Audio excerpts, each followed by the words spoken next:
Olá, meus amigos, tudo bem com vocês? Pastor José Francisco de volta aqui, vou falar um pouco sobre a lição de número 12 hoje. Lição esta que traz um título bastante significativo. Como assim? Vai falar sobre a revelação de Deus aos homens. Quando Deus se revela ao homem. Esse é o título da lição. Antes da gente começar a falar sobre ela literalmente, eu quero aqui já agradecer nossa irmã Deise Siciliano, diretora da nossa EBD, meu amigo pastor Ricardo Santos, superintendente da nossa escola, e é claro, a toda a equipe que com eles fazem essa escola ser o que é, uma bênção. Aproveitando também para fazer aqui aquele convite clássico que a gente vem fazendo nas aulas anteriores. Passe lá no EBD Adelve, deixe o seu like, seu comentário, faça a sua inscrição, por favor. Vai lá, EBD Adelve, ok? Te agradeço por você ter feito a sua inscrição, tá? Você que vai fazer a sua inscrição, agradeço você também por ter se inscrito lá no J. Silva, viu? Peguei de tabela, Deus abençoe. Mas a prioridade aqui é o EBD Adelve, tá bom, meus queridos? Agradeço também ao meu pastor presidente, a confiança, credibilidade. Beijo no seu coração, pastor, toda a sua família, Deus abençoe, tá bom? Aos meus colegas professores, meus amigos lindos, perfumados, Deus abençoe a vida de vocês. Estamos de volta para a gente falar sobre lição de número 12. Pois é, penúltima lição desse trimestre lindo que nós pautamos aqui sobre o patriarca Jó. Pois é, Jó, tá? Lição maravilhosa. Aliás, a revista em si, espetáculo. Eu amei praticamente todas as aulas porque a lição veio num momento, né, ímpar, né? Tem tudo a ver, tudo a ver. Mas vamos ao que interessa. Eu, pastor José Francisco, teu servo, J. Silva, teu servo, estamos aqui para juntos esclarecermos mais um pouco sobre essa grande lição que é falar sobre a revelação de Deus. Mas vamos lá, meus amigos, vamos lá. Vou começar direto, tá? Não vou fazer aquilo que eu fiz das outras aulas. O que, pastor? Textual, verdade prática, leitura, e aí a gente passa pelos tópicos e vai até a conclusão, apenas mencionando, e depois a gente volta e começa a explicar sobre cada um deles. Não, vou ganhar tempo.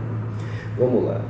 O título da lição, o tema, se você preferir, é Quando Deus se revela ao homem. Lindo isso aqui, né? Lindo. Vamos lá. Nosso texto áureo, capítulo 40, versículo 6 do livro de Jó, diz o seguinte: Então o Senhor respondeu a Jó desde a tempestade. Nossa verdade prática, mesmo transcendente e distinto de sua criação, Deus se revela ao homem mortal. Então a gente chega na nossa leitura diária, ok? De segunda a sábado. Os tópicos abordados são: Deus se revela a Jó no meio de um redemoinho. As inquirições de Deus a Jó. Deus pergunta a Jó a respeito da natureza dos animais. Deus ordena a Jó que se cinja como um homem. O homem pode se vestir de majestade e glória? Pode alguém discutir com o Todo-Poderoso? Ok. Esses são os tópicos de abordagem na nossa leitura diária, que são colocados aí para forçar a gente a entrar semanalmente de acordo com o que ele passa para a gente ler, tá? Ler o que está escrito nos versículos ou versículos citados que trazem esse tópico de abordagem, ok? Fiquem à vontade para fazer bom uso da leitura diária. Deus abençoe. Vamos para a nossa leitura bíblica em classe. Bom, a nossa leitura aborda 4 capítulos e, por coincidência, são os mesmos citados na leitura diária. Então você acaba ganhando tempo sem precisar ir lá na Bíblia propriamente, porque a própria leitura já faz isso para você. Ok? Então vamos lá. Eu não vou ler aqui porque são muitos versículos E como eu já disse, isso aqui é feito na abertura das classes e em seguida os professores descem para as suas classes e não precisa fazer.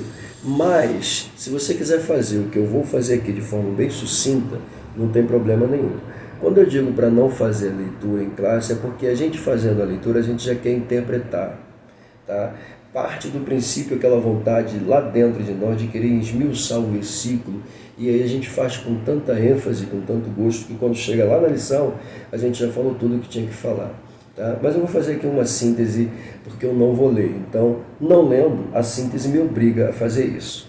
Tá bom? A leitura me obriga a fazer isso. Bom, no capítulo 38, nos versículos de 1 a 4, a gente encontra primeiro Deus se manifestando a Jó no meio de um redemoinho, perguntando que quem era o elemento que estava escurecendo o conselho com palavras sem conhecimento. Ok? Logo em seguida, Deus vai dizer para Jó cingir-se, né? E se preparar, porque Deus iria lhe fazer uma série de perguntas e ele teria que estar pronto para respondê-las. Ok? No 39 a gente encontra a seguinte alusão: perguntas. Perguntas que são feitas e Jó não as responde. Dentro da lição a gente vai chamar isso aqui de a dinâmica da vida. Ok? Então vamos para o 40. No 40, ele vai falar sobre a primeira criatura chamada de Bemonte, tá? O Bemonte é uma criatura interessante que representa a força, a gente vai falar sobre ela, não vou nem entrar em detalhes, mas é só para você ter uma ideia, tá? Isso aqui até merece que você leia, porque é muito interessante. Contempla agora o Bemonte que eu fiz, contempla agora o Bemonte que eu fiz contigo, que come erva como o boi. Eis que a sua força está nos seus lombos e o seu poder nos músculos do seu ventre. Quando quer,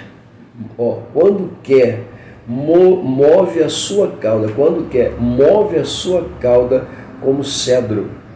Tá? Os nervos das suas coxas estão entretecidos. Os seus ossos são como tubos de bronze. E a sua alçada é como barra de ferro. Meu Deus do céu. Podê-los-iam, porventura, caçar à vista de seus olhos, ou com laços lhes furar o nariz? Impressionante isso aqui. Eu tive que ler, não tem jeito, tive que ler. Bom, aí a gente chega no 41 e ele vai falar sobre o Leviatã. A descrição que aparece dentro da leitura, anzol, já diz para nós que isso aqui se trata de um animal marinho. Tá? Há quem diga que possivelmente um peixe grande, gigantesco. Ok? Bom, saindo aqui da nossa leitura bíblica em classe, tá? Deixei só esses pontos de abordagem para você ver quão importante é, tá bom? Vamos para nossos objetivos, tá ok? Os nossos objetivos vão abordar duas pautas: o objetivo geral e o objetivo específico, ou objetivos específicos, para ser mais exato. Vamos lá. Mostrar que Deus se revelou aos homens para mostrar-lhes seus propósitos. Eu confesso para vocês que eu já vi objetivos melhores. Já vi. Esses daqui, particularmente, eu não gostei muito. Confesso. Não gostei. Porque a gente vai ficar falando praticamente a mesma coisa. Observe que, no geral, ele fala sobre revelação. No específico, ensinar, ele vai falar sobre revelação de novo. Tá? Ensinar que Deus se revela aos homens. Tá? Pontuar que a criação expressa a glória de Deus. Fato. Acentuar que a nossa justiça não vai se sobreporá à divina. Ok? Eu já encontrei objetivos melhores. Mas, tá bom. Vou condenar por causa disso não. Bom, nós temos aqui uma pauta que fala sobre interagindo com o professor. Bom, isso aqui é importante que os professores leiam isso aqui. Eu acredito que já leram, já estudaram, tá? Já estudaram. Vamos lá. Ele faz algumas perguntas antes de começar a dar a ideia clássica do que realmente as perguntas são. A primeira pergunta vai falar do Deus grande e infinito, tá? Que na nossa cabeça foge da nossa imaginação. Vai falar de nós seres pequenos, limitados, injustos, e depois vai falar como é possível um ser tão santo, justo, né, relacionar-se com outros seres tão contrários à sua própria natureza, no caso, nós. Ok? E aí embaixo ele vem colocando o seguinte: a gente vai ver nesta lição que Deus, sendo tão grande, mesmo assim, procura relacionar-se e revelar-se a seres tão pequenos que somos nós. Ok? Ok? Vamos lá, devagar, José, segura, não se empolga. Vamos lá. Ele coloca aqui que em Cristo a gente tem esse privilégio, né, de adentrar confiantemente na presença de Deus. Isso aqui é lindo, tá? Isso aqui é lindo. Se eu pudesse esmiuçar aqui um comentário sobre isso, eu faria com muita propriedade. É lindo isso aqui. Lindo demais. Tá bom? Mas eu vou me conter. Vamos para a nossa introdução. Vou me conter. Quem sabe no final eu falo, né? Bom, o autor vai dizer que nessa lição a gente vai ver Deus se revelando e dialogando com o patriarca. É fato. E ele vai dizer que depois do capítulo 38 ao 41, o diálogo de Deus com Jó é o ápice do livro, ou seja, é o marco, né, que vai dar evidência ao livro do patriarca. De fato. E ele vai dizer o seguinte, que neste episódio Deus resolve quebrar o silêncio e se mostrar para Jó. E à medida que ele faz isso, ele vai começar, deixa eu observar isso aqui direito, ao longo desse estudo veremos que as respostas de Deus não são mais precisas, segundo a objetividade que os humanos esperam, tá? Vamos lá. Talvez Jó esperasse uma resposta, né, mais daquela tipo assim, meu filho, né, eu estou te vendo, tá, tô me compadecendo do teu estado, estou aqui para te ajudar. Não foi assim. Jó se surpreende porque as perguntas que são feitas a ele, advindas de quem está falando com ele, de quem ele tanto desejou ouvir a voz, agora vem até ele, mas vem com perguntas, né? E Jó acaba descobrindo que, mesmo tendo um pouco de sabedoria, um pouco de conhecimento, sua habilidade, tá, não se comparavam jamais, em hipótese alguma, com a sabedoria divina. Ok? Vamos lá, deixa eu sair daqui, deixa eu ir para o nosso primeiro tópico de abordagem da lição, que é a revelação de um Deus pessoal, e o nosso subtópico traz para a gente o Deus que tem voz, nosso primeiro, né? Vamos lá. Aqui a gente vai ver que Deus, ele falou desde o início do livro. Ele vai falar no capítulo 1 e 2 com muita evidência. Só que o teor da conversa ficou totalmente fora da realidade de Jó. Porque não estava na dimensão de Jó, estava na dimensão de Deus. Ok? Então Jó desconhece o que foi falado lá em cima, tanto ele quanto seus amigos, porque fugiu totalmente da sua capacidade. Porém, no capítulo 38, a gente observa o seguinte, do capítulo 3 ao 37, para ser mais exato, todo mundo falou. Jó falou, a mulher falou, os amigos falaram, Deus mesmo não falou. Ele vai falar a partir do 38, ok? Essa é a ideia clássica, tá, desse primeiro subtópico de abordagem, ok? Muito bem. Então, Deus aqui ele vai quebrar o silêncio e vai falar com o seu servo da seguinte maneira: depois disto, o Senhor respondeu a Jó de um redemoinho. Capítulo 38, versículo 1, Deus falando, ok? Muito bem. A visão parecia inusitada, sim, parecia, mas a manifestação era real, era Deus.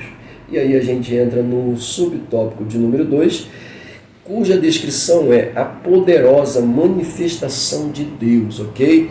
Quando a gente chega aqui, a gente vai continuar falando sobre o redemoinho praticamente, né? Mas surge uma pergunta: o que geralmente a presença de Deus causa? O que a presença de Deus costuma causar? Vamos lá: espanto, admiração, temor, terror, seja lá o que for, a presença de Deus causa isso, gente. Mas vamos lá: quando a presença de Deus impacta o ser humano, aí a gente esmiuça o conteúdo para ficar mais fácil da seguinte maneira: quando a presença de Deus causa impacto no ser humano, Deus vai se revelar literalmente a Jó aqui. E quando Deus vai se revelar a Jó, o grande anseio do patriarca finalmente se concretiza. Qual, pastor? Ouvir a voz de Deus, ter Deus diante dele. Coisa linda isso aqui, tá? Deus fala com ele.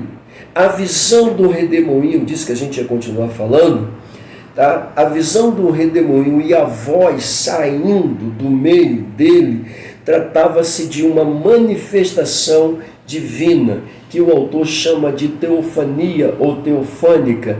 E o que é isso, pastor?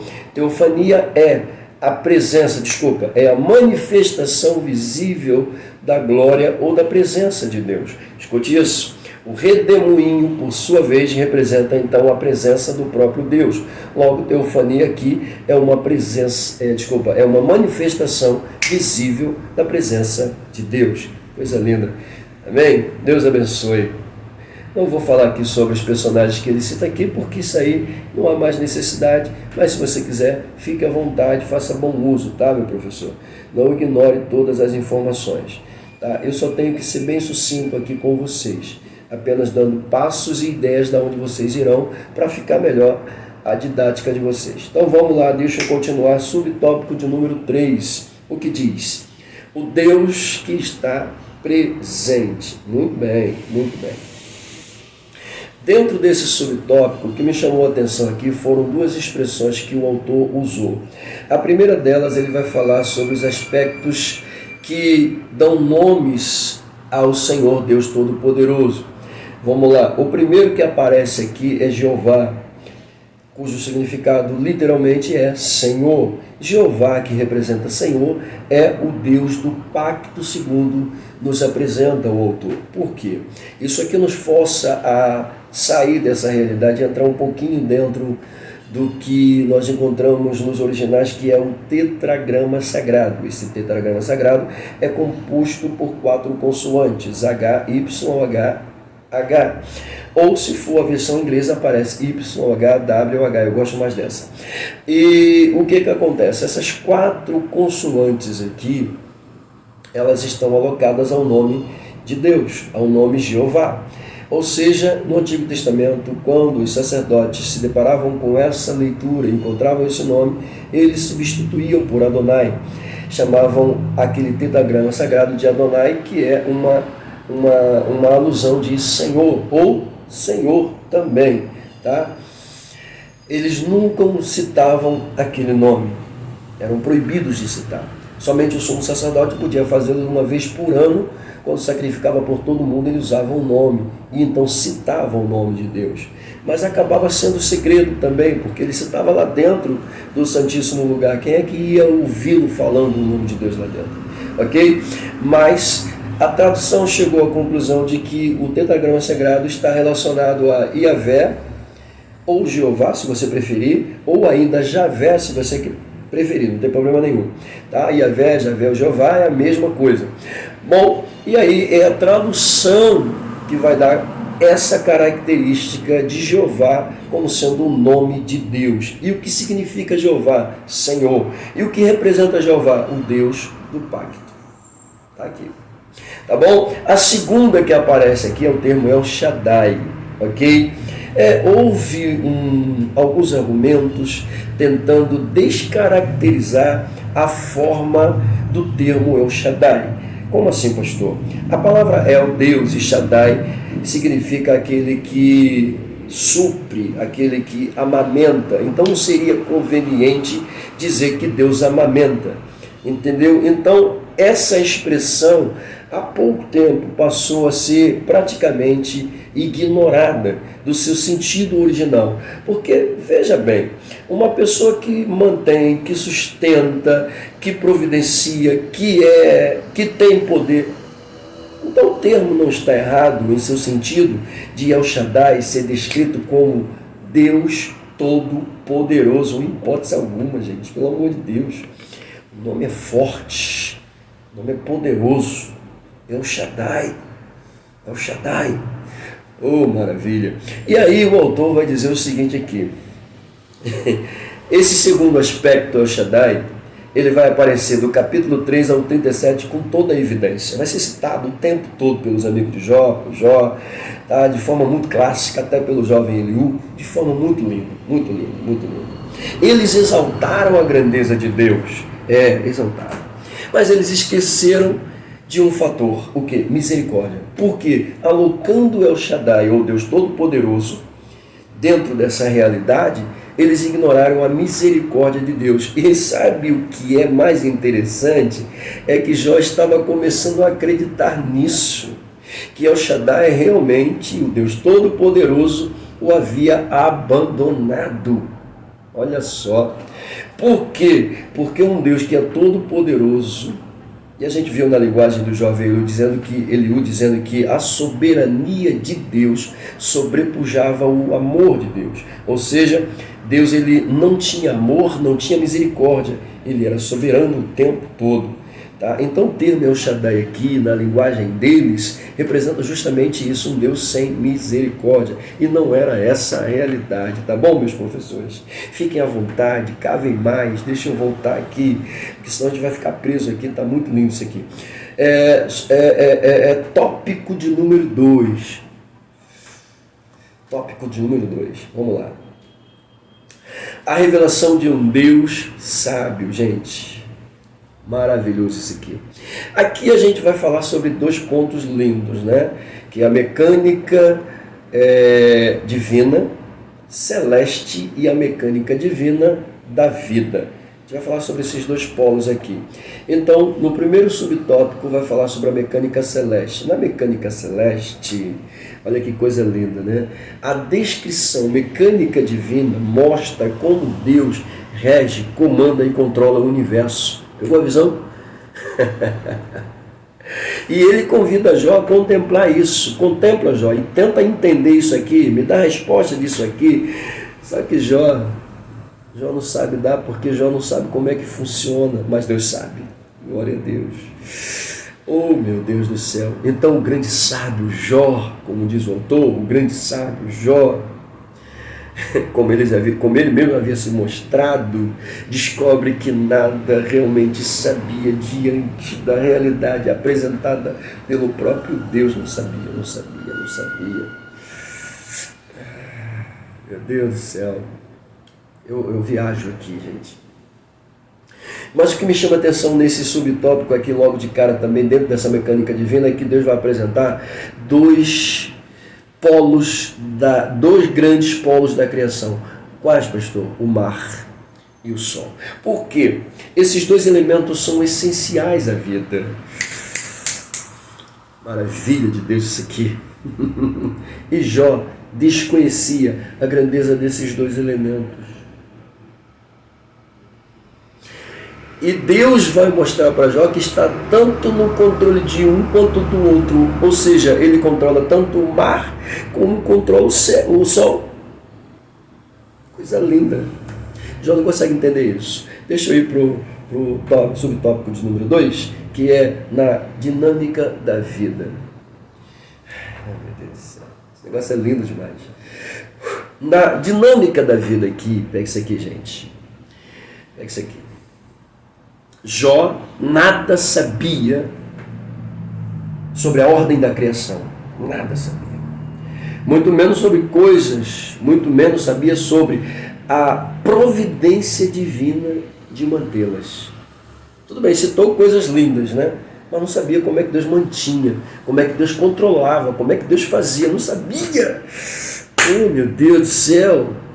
Eu me lembrei de uma lição agora, eu viajei, porque a lição é linda, linda demais. Pelo amor de Deus.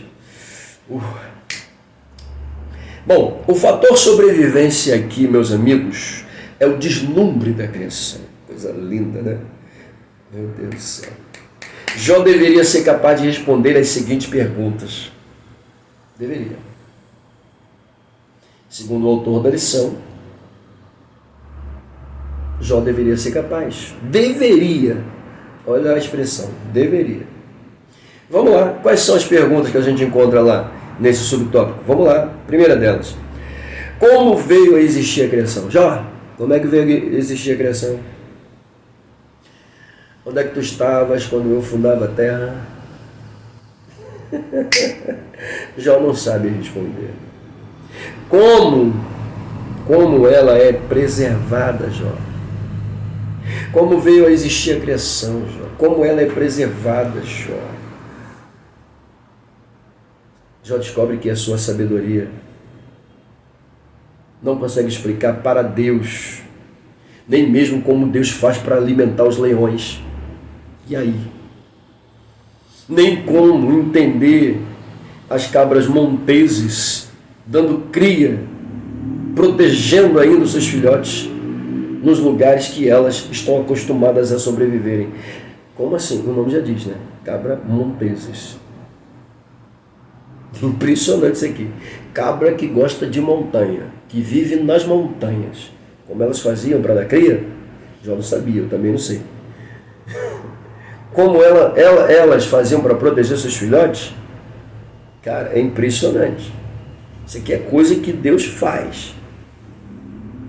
Se bem que na Índia você consegue ver cabra até pendurada em cima de árvore, né? Coisa não sei. Vai entender isso.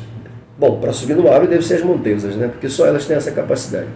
Bom, Deus pergunta para Jó e Jó não sabe responder. E as perguntas continuam, né?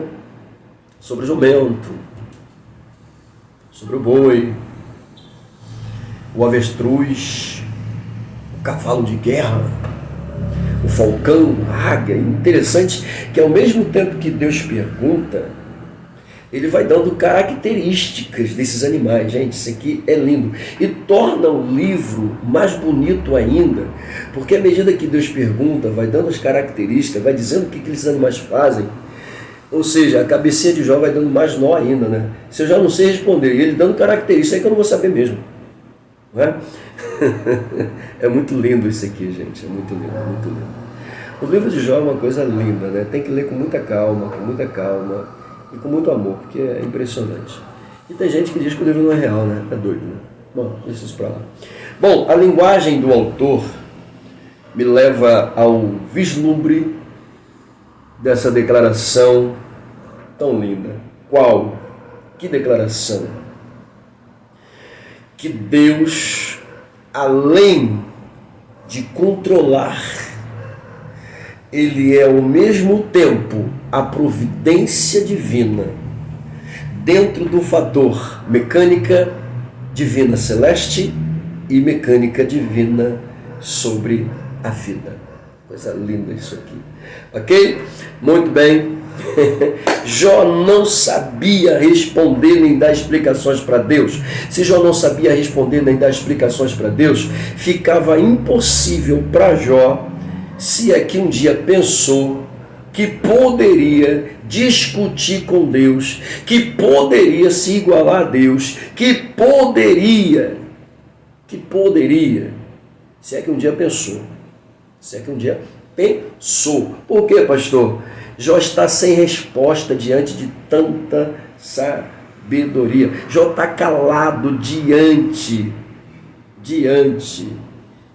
do Deus Todo-Poderoso. Por quê? Porque ele descobriu o seu real estado diante da grandeza e majestade de Deus. Pronto, fechou. Subtópico de número 3. Vamos lá, galera, vem comigo. Na necessidade de se conhecer melhor a Deus. Vamos lá. Qual é a necessidade de se conhecer melhor a Deus? Bom, nós encontramos uma fala aqui do autor da lição. Ele vai dizer o seguinte, que Jó está envolvido em orgulho.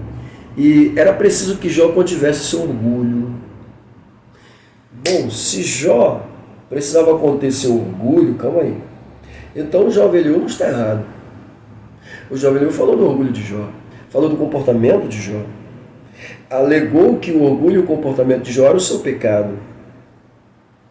E se Jó precisa se conter do orgulho, Jó precisa se conter antes que Jó peque. Essa é a realidade. Tá? E antes que Jó viesse a pecar, é o momento que Deus entra em evidência. Pegou a visão? Então vamos lá. Deixa eu dar continuidade aqui. É bom, né? É bom. Deixa eu dar uma pausa aqui. Deixa eu beber uma água que a garganta já está pedindo. Voltando. Vamos lá. Onde que eu parei? Ah, sim. Subtópico de número 3. Bom, o autor vai dizer que Jó falou muitas verdades sobre Deus. De fato falou. Até seus amigos também falaram. Verdades incontestáveis até. Absolutas até. Mas, mesmo falando sobre a grandeza de Deus, Jó desconhecia a mecânica divina, a celeste e a da própria vida. O interessante é que, antes que Jó pudesse responder com exatidão a Deus, ou ousasse responder, ele vai descobrir que a lógica divina não era como a sua. Não era. Veja isso aqui. Deus agindo, isto me assegura que era suficiente segundo a lógica divina. O estado de Jó fazia parte dessa lógica divina. Por quê? Porque Jó, ele desconhecia o real fato dele estar naquela situação. Mas isso em momento algum fugiu do controle de Deus. Ok?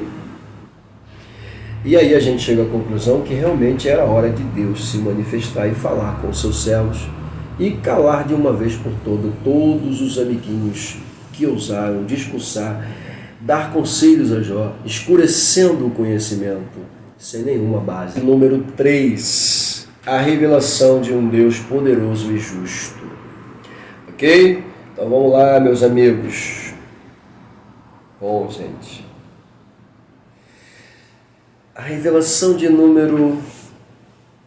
do tópico de número 3, de um Deus poderoso e justo, vai nos levar a falar sobre aquelas duas criaturas, né? Deixa eu dar uma lida aqui para vocês no primeiro tópico, o Behemoth e o Leviatã. Ele vai dizer que nos capítulos 40 e 41, Deus vai fazer referência a essas duas grandes criaturas. E vai chamar a atenção de Jó para a natureza indomável desses dois animais. Tá? Mas, na verdade, o que esses animais fazem ali são apenas ilustrar o poder divino. Ok? Isso é o que a gente vê aqui. Algumas Bíblias traduzem, diz o autor, né, esses nomes por hipopótamo e crocodilo, respectivamente. O Behemoth seria o hipopótamo e o Leviatã seria o crocodilo. Por quê? Quando a gente começa a fazer a leitura no texto, quando Deus fala sobre anzol, que não prende o Leviatã, obviamente o anzol vai nos dar a ideia clássica de que se trata de um animal marinho, né? E há quem diga que seja até mesmo um grande, gigantesco e incomensurável peixe. Bom, nós temos no oceano o maior de todos os peixes, né? Que é o famoso tubarão-baleia. É uma coisa extraordinária. É o mega gigantesco peixe marinho. Se tem algum outro maior do que ele, eu não sei.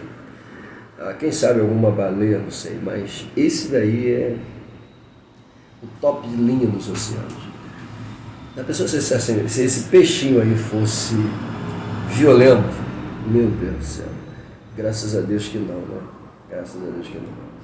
Bom, não estou dizendo que o Leviatã é o tubarão-baleia. Não estou dizendo. Apenas fiz uma alusão.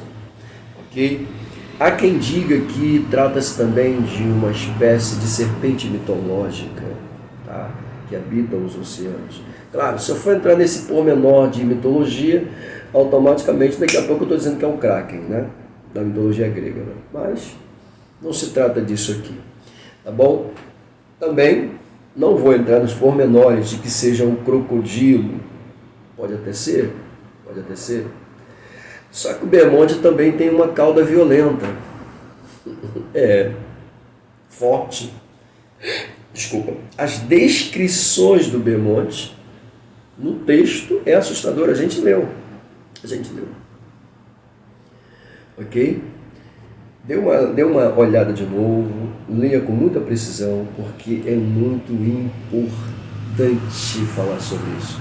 Mas uma das coisas que me chama a atenção sobre o Leviatã é que, ao mesmo tempo que representa um animal poderosíssimo, também representa poder, força, capacidade extraordinária. E o autor vai dizer aqui que esse animal é o lado sobrenatural, é como se fosse uma criatura sobrenatural, detentora também de uma grande e poderosa força, ao mesmo tempo que o Behemoth também é poderoso e forte.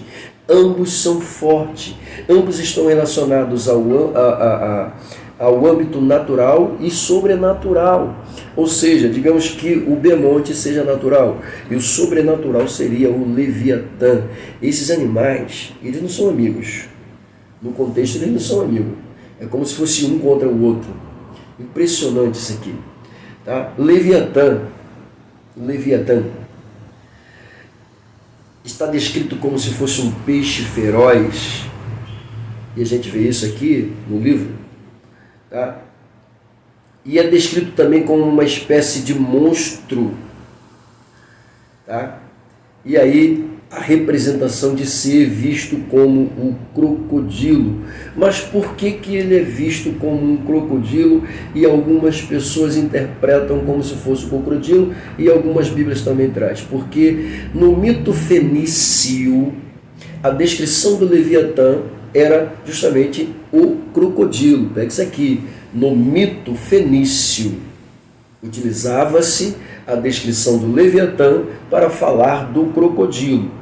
Por isso, eu não posso dizer categoricamente que o Leviatã seja um crocodilo, porque é apenas uma questão de tradução.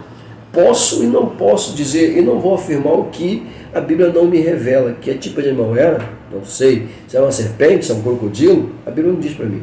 Ok? Mas fique tranquilo, fique com a dedução que você achar melhor. Se você achar que é um crocodilo, show de bola. Se você achar que o Behemoth é o rinoceronte, que é o hipopótamo, sem problema nenhum, tá?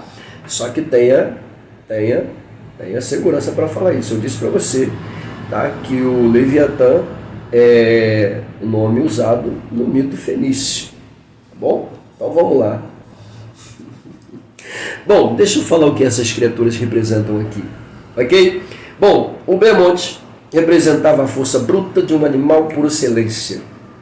O Leviatã se parece mais com uma criatura com poderes sobrenaturais. E aí o profeta Isaías vai mencionar o Behemoth e vai mencionar o Leviatã, representando o ápice da força tanto natural como sobrenatural. Assim como é o inexplicável e maravilhoso mundo criado por Deus. Mesmo poderosos, Behemoth e Leviatã, ambos estavam debaixo das mãos de Deus. Pronto.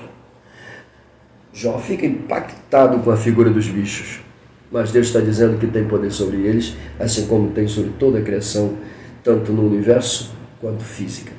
Ok? Jó não é capaz de lidar com Behemoth. Não é. O próprio Deus deixa isso muito claro. Se é que alguém possa fisgá-lo, pegá-lo, prendê-lo. A descrição do animal, gente, é assustadora, pelo amor de Deus. Não sei se eu poderia compará-lo com um hipopótamo, né? Não sei. O hipopótamo é um animal terrível. A bem da verdade, o bichinho é assustador e é violento, pelo amor de Deus. Meu Deus do céu, não quero nem falar sobre isso. Mas vamos lá. Bom, Bemonte, Jó não sabia como lidar com o Bemonte nem com o Leviatã. Então, como poderia tratar de um assunto tão complexo?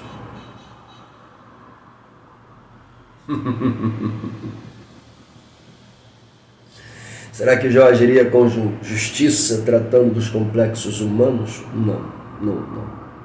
E aí o autor vai dizer, Deus deseja mostrar a Jó seu erro, ao dizer que o Criador não havia sido justo com ele, nem com o ímpio. Jó, você errou, Jó. Jó, você errou. Você disse que eu não sou justo, nem contigo, nem com o ímpio. Jó, você declarou que não entendia a riqueza do ímpio, porque o ímpio ele enriquece, ele vive, ele prospera e ele morre naturalmente. Você não entendeu isso, Jó. Sabe por que você não entendeu? Porque os teus amigos disseram para você que eu puno o injusto, que a minha justiça é para os ímpios, eu condeno os ímpios. Automaticamente, quando você vê o ímpio crescendo, sobrevivendo, se multiplicando, prosperando e morrendo no seu tempo natural, você não entende por quê? Porque eu tinha que destruí-los? Não, Jó. Da mesma forma que eu sou justo contigo e mando bênçãos para a tua vida, eu mando para eles também. Só que eles não entendem. É como disse o salmista aqui, né? A gente faz até uma alusão agora, saindo e vindo para a nossa realidade. O salmista Davi, ele declara, ou o salmista declara com muita propriedade, que Deus ele manda chuva para todos, para o justo e para o injusto. A diferença é que o justo sabe e agradece, o ímpio não. Né? Deus manda chuva e Deus prova a ambos. Quando o justo está sendo provado, ele está louvando e agradecendo a Deus, a Jó.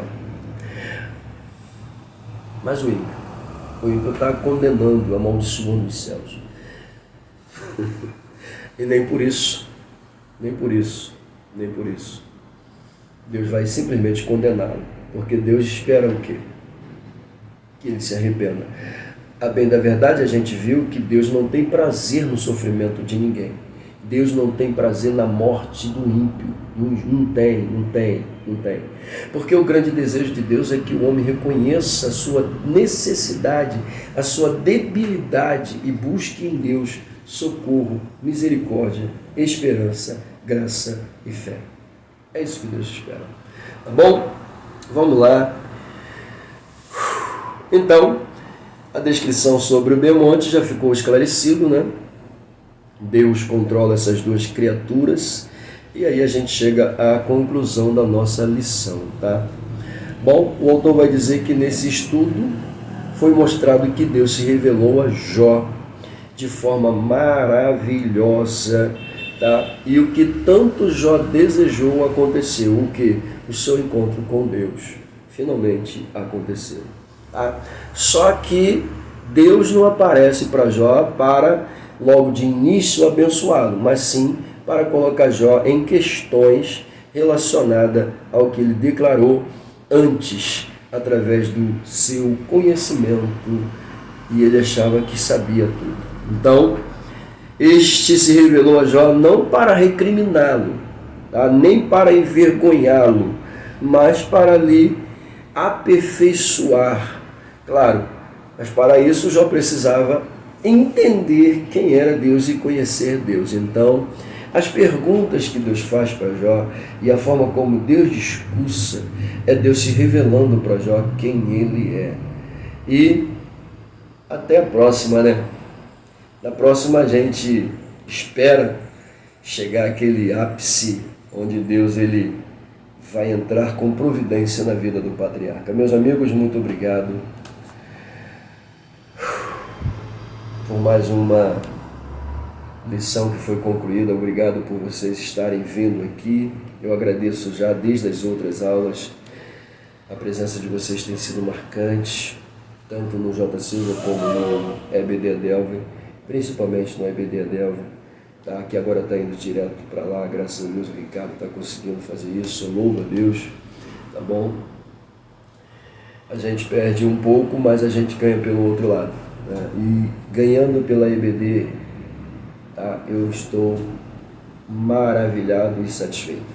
Deus abençoe, meus amigos, professores, Deus abençoe a todos.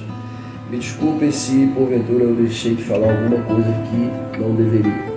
Alguns pontos abordados aqui eu deixei para vocês terminarem a conclusão, tá?